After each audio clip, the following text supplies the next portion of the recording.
अस्सलाम वालेकुम, मैं हूं रोज कासिम मियां। आप देख रहे हैं फोकस न्यूज़। आइए नजर डालते हैं ताज़ा तरीन खबरों पर।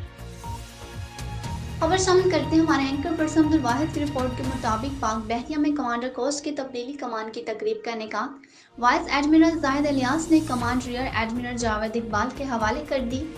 तकरीब में नए तैनात होने वाले कमांडर कोस्ट को गार्ड ऑफ ऑनर पेश किया गया। राइडर एडमिरल जावेद इकबाल ने 1990 में पाक बहरिया की ऑपरेशंस ब्रांच में कमीशन हासिल किया।